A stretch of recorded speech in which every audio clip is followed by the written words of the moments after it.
సాంబ శివ నీదు మహిమల్ నాకు తెలియవు నాయనా.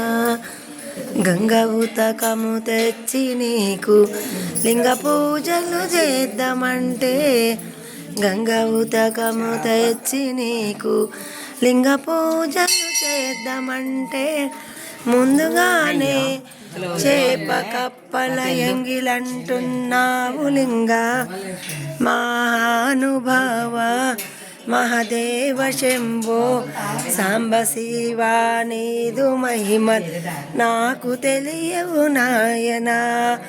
ఆవు పాలు తెచ్చి నీకు అభిషేకము చేద్దామంటే, ఆవు పాలు తెచ్చి నీకు అభిషేకం చేద్దామంటే, ఇక్కడ సాష్టాంగ నమస్కారం ఎలా పెట్టాలో గుళ్ళోకి వెళ్ళే ముందు ఆ రోజుల్లోనే ఇలా చెక్కారంటే దీనికి ఎంత విశేషం ఉంటుందో ఇక్కడ ఎవరు లేరు చెప్పటానికి. కానీ ఇది ఒక మల్లికార్జున లింగం, శృంగేరిలోనే ఉంది ఇది. అమ్మ చూడండి, ఇక్కడ ఇది ధ్వజస్తంభం. ధ్వజస్తంభం అంటే వీళ్ళకి ఇలానే ఉంటుంది.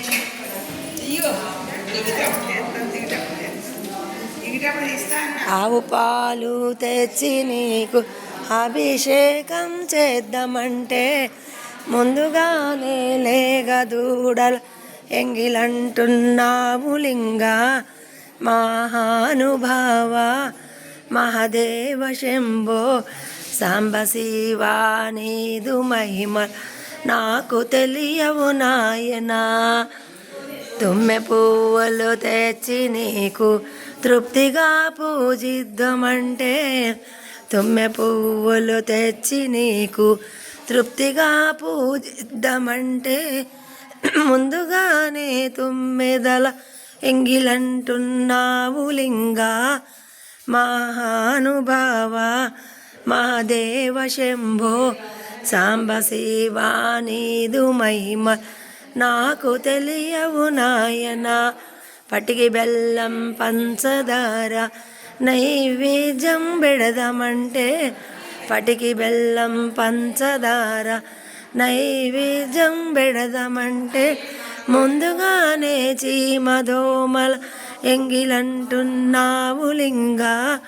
మహానుభావ మహదేవ శంభో సాంబ శివ నీదు మహిమల్ నాకు తెలియవు నాయనా. ఇది మొత్తం రాముడే ఉన్నాడు ఇక్కడంతా.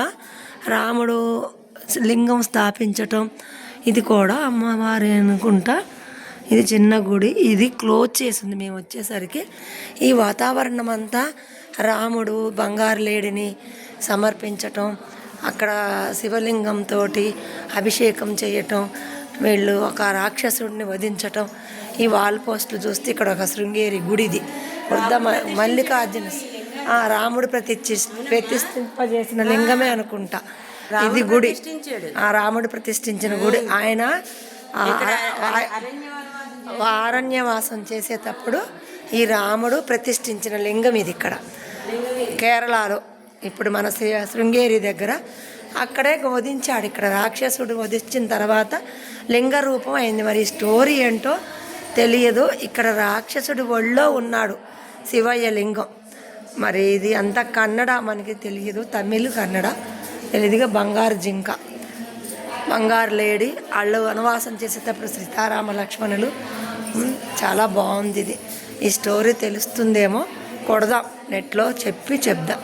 శ్రీమాత్రే నమః. శృంగేరి యాత్రా విశేషాలు.